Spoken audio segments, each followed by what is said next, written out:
Hello everyone, welcome back to my channel achiever BACB foundation. तो आज हम लोग देखने वाले हैं अर्थशास्त्र का दीर्घोत्तरीय प्रश्न। दोस्तों, लघुत्तरीय मैं पिछले वीडियो आपको बना चुकी हूं, जाके प्लेलिस्ट में देख लीजिए। अगर चैनल पे पहली बार आए हैं तो चैनल को सब्सक्राइब कर लीजिए, बेल आइकन ऑन प्रेस कर दीजिए, जिससे कि आपके पास नोटिफिकेशन पहुँच जाए।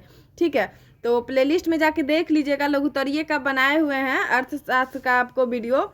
ठीक है, अभी दीर्घोत्तरीय बनाने जा रहे हैं। ठीक है, तो अगर ऑब्जेक्टिव वगैरह सब आपको देखना होगा तो आप जाके प्लेलिस्ट में ही देख सकते हैं, अचीवर बीएसीबी फाउंडेशन के प्लेलिस्ट में। ठीक है, तो चलिए दोस्तों, आज क्वेश्चन पे आते हैं। 19 नंबर दीर्घोत्तरीय क्या कह रहा है क्वेश्चन कि मुद्रा के आर्थिक महत्व पर प्रकाश डालें। मुद्रा, ठीक है, मुद्रा किसको कहा जाता है? पैसा को कहा जाता है, रुपया को मुद्रा। ठीक है, मुद्रा के आर्थिक महत्व पर प्रकाश डालने के लिए कह रहा है। ठीक है, तो देखिए उत्तर में क्या कह रहा है कि वर्तमान युग मुद्रा का युग है। ठीक है, अभी जो युग चल रहा है ना, वो पैसा का ही युग है। देखते हैं सब कुछ इतना महंगाई हो रहा है। ठीक है, तो वही बोल रहा है कि वर्तमान युग मुद्रा का ही युग है। मुद्रा आधुनिक समय में आर्थिक जीवन का आधार केंद्र है। बिल्कुल सही बात है कि मुद्रा आधुनिक समय में, जैसे मॉडर्न टाइम में, अभी आर्थिक जीवन का आधार केंद्र है, यानी सेंटर है। ठीक है, मुद्रा के आर्थिक महत्व को बताते हुए मार्शल का कथन है, जो मार्शल कहे थे कि मुद्रा का आर्थिक महत्व को वो बताते हुए जो कहे थे मार्शल, क्या कहे थे वो कथन पे आइए हम लोग क्या देखते हैं। ठीक है, कि मुद्रा वह धुरी है, मुद्रा वह धुरी है जिसके चारों ओर समस्त अर्थ विज्ञान चक्कर लगाता है। ठीक है, क्या कहा था कि मुद्रा वह धुरी है जिसके चारों ओर समस्त अर्थ विज्ञान चक्कर लगाता है। ठीक है, आगे देखिए क्या कह रहा है कि इस संदर्भ में मुद्रा का आर्थिक महत्व एक विशेष अर्थ को संबोधित करता है। ठीक है, चलिए पहला देख लेते हैं कि क्या संबोधित करता है। ठीक है, तो उपभोग के क्षेत्रों में मुद्रा का महत्व। ठीक है, तो यहाँ क्या महत्व है तो देख लीजिए, उपभोग के क्षेत्रों में मुद्रा का एक अलग महत्व है। ठीक है, एक अलग महत्व है। इसके कारण विभिन्न वस्तुओं की उपलब्धि संभव हो पाती है। इससे संचय आसान हो जाता है। ठीक है, संचय इससे आसान हो जाता है, जो वस्तु विनिमय प्रणाली में संभव नहीं था, जो वस्तु विनिमय करने में वो संभव नहीं था। ठीक है, किसी वस्तु का उपभोग कर लेने के बाद उसका भुगतान करने में भी इसकी महत्वपूर्ण भूमिका रही है। ठीक है, ये तो सबको मालूम होगा। इससे अधिकतम संतुष्टि की प्राप्ति होती रही है। ठीक है, इससे संतुष्टि की प्राप्ति होती रही है। दूसरा देख लीजिए क्या है दूसरा, उत्पादन क्षेत्रों में मुद्रा का महत्व। ठीक है, उत्पादन क्षेत्रों में मुद्रा का महत्व। तो देखिए क्या है, तो मुद्रा के प्रचलन से उत्पादन जगत में विशेष बदलाव आया। इसके कारण उत्पत्ति के साधनों को जुटाना और आर्थिक आसान हो जाना। ठीक है, साधनों को जुटाना और अधिक आसान हो जाना। श्रम का विभाजन होने से उत्पादन प्रक्रिया को गति मिली। ठीक है, फलतः बड़े स्तर पर उत्पादन संभव हो सका। ठीक है, तो हम लोग क्वेश्चन देख लिए थे। चलिए तीसरा पॉइंट देखते हैं क्या कह रहा है। तीसरा पॉइंट मेरा कि विनिमय के क्षेत्रों में मुद्रा का महत्व। विनिमय क्षेत्रों में मुद्रा का महत्व, तो क्या कह रहा है कि मुद्रा की सबसे बड़ी उपलब्धि वस्तु विनिमय की कठिनाइयों को दूर करने में रही। ठीक है, इसके फलस्वरूप बैंक व शाख मतलब बैंक या ब्रांच होता है ना, संस्थाओं का विकास हुआ। ठीक है, विकास हुआ। पूंजी संचय की संभावना धीरे धीरे बढ़ती गई। पूंजी संचय जो होती थी उसकी संभावना जो है ना, धीरे धीरे बढ़ती ही चली गई थी। ठीक है, एक सबसे बड़ी उपलब्धि यह मिली कि पूंजी सदैव अपनी गतिशील अवस्था में रही। ठीक है, चलिए चौथा पॉइंट क्या कह रहा है फ्रेंड्स, चौथा कह रहा है, चौथा पे आते हैं कि वितरण के क्षेत्रों में मुद्रा का महत्व। ठीक है, वितरण के क्षेत्रों में मुद्रा का महत्व। तो क्या कह रहा है कि वितरण के क्षेत्रों में भी मुद्रा का अत्यधिक महत्व है।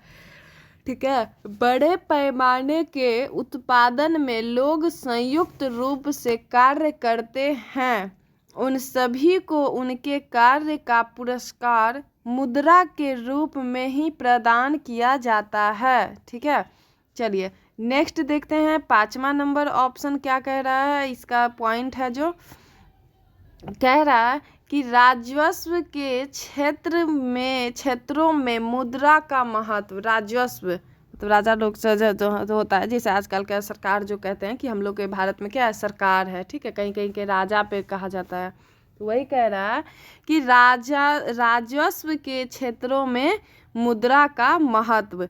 ठीक है, तो देखिए क्या कह रहा है कि सरकार के आय और व्यय संबंधी सभी कार्य मुद्रा से ही होते हैं।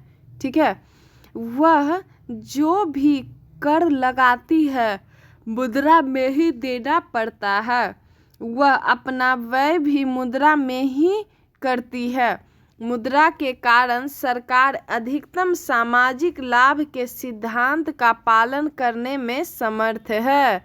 ठीक है, तो मेरा 19 नंबर का क्वेश्चन खत्म, पॉइंट सारा खत्म। 20वां नंबर क्वेश्चन देखते हैं। 20 नंबर क्वेश्चन क्या कह रहा है फ्रेंड्स कि वैश्वीकरण का बिहार पर पड़े हुए प्रभावों को बतावें। ठीक है, जो वैश्वीकरण का जो बिहार पर क्या प्रभाव पड़ा था वो पूछ रहा है। ठीक है, तो चलिए उत्तर देखिए क्या कह रहा है कि आधुनिक समय और परिस्थिति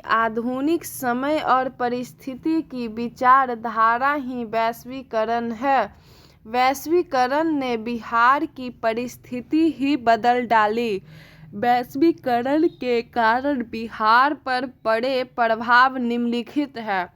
ठीक है, तो देखिए प्रभाव क्या है दोस्तों। पहला नंबर देखते हैं क्या है कि शुद्ध घरेलू उत्पाद तथा प्रति व्यक्ति शुद्ध घरेलू उत्पादन में वृद्धि। क्या कह रहा है कि शुद्ध घरेलू उत्पाद तथा प्रति व्यक्ति शुद्ध घरेलू उत्पाद में वृद्धि। ठीक है, तो देखिए क्या कह रहा है, आगे देखते हैं कि वैश्वीकरण के परिणाम स्वरूप राज्य के शुद्ध घरेलू उत्पाद में वृद्धि आई है। इसका सीधा असर प्रति व्यक्ति आय पर पड़ता है। आय में वृद्धि के फलस्वरूप राज्य की अर्थव्यवस्था सुचारू गति से चल रही है। ठीक है, दूसरा पॉइंट देखते हैं फ्रेंड्स क्या कह रहा है। दूसरा कह रहा है कि रोजगार के अवसरों में वृद्धि। ठीक है, रोजगार के अवसरों में वृद्धि। तो देखिए वैश्वीकरण के कारण राज्य में रोजगार के कई नए अवसर खुल गए।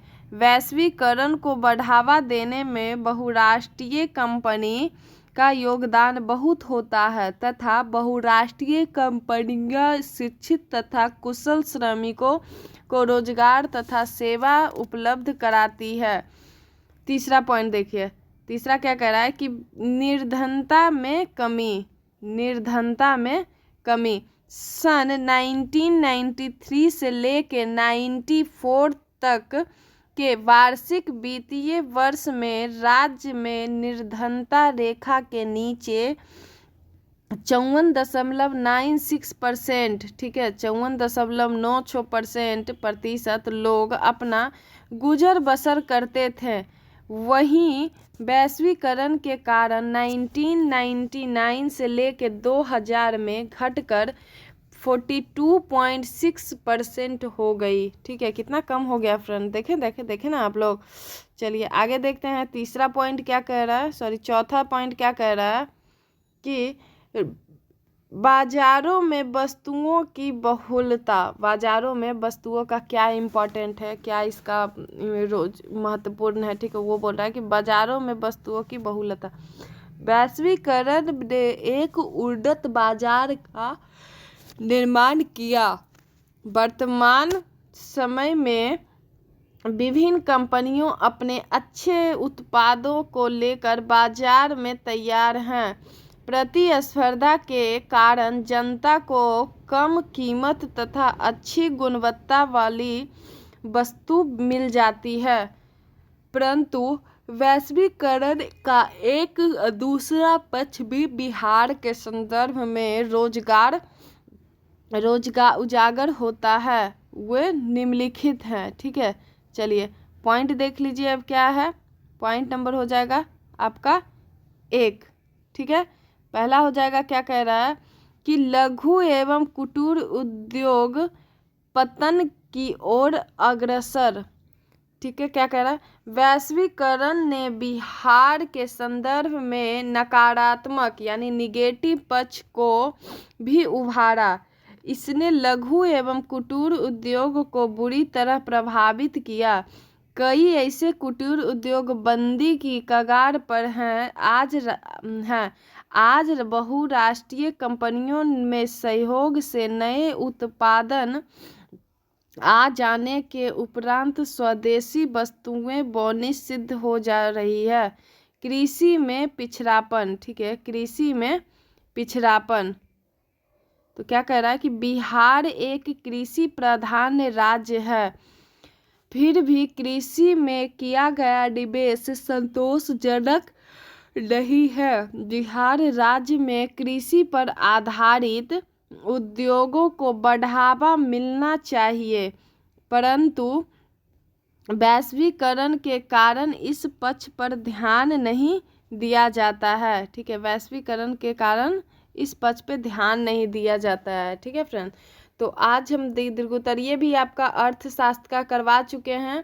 इसके पहले वाले वीडियो में लघुत्तरीय करवाए थे। ठीक है, तो अर्थशास्त्र का भी आपका सब्जेक्टिव और ऑब्जेक्टिव दोनों कंप्लीट हो चुका है। ठीक है, आगे वीडियो में भूगोल का लेके आऊँगी। ठीक है, अगर आप लोग नहीं देखे हैं तो प्लेलिस्ट में जाके आप लोग देख लीजिए, वहाँ पे ऑब्जेक्टिव आपका करवाया हुआ है, मॉडल पेपर सारा, सोशल साइंस का अदर सब्जेक्ट भी करवाया जा रहा है। ठीक है, जैसे साइंस हो गया आपका, संस्कृत हो गया, हिंदी हो गया। ठीक है फ्रेंड्स, अगर आप लोग नहीं देखे हैं तो अचीवर BACB फाउंडेशन में जाके प्लेलिस्ट में जाके आप लोग देख सकते हैं।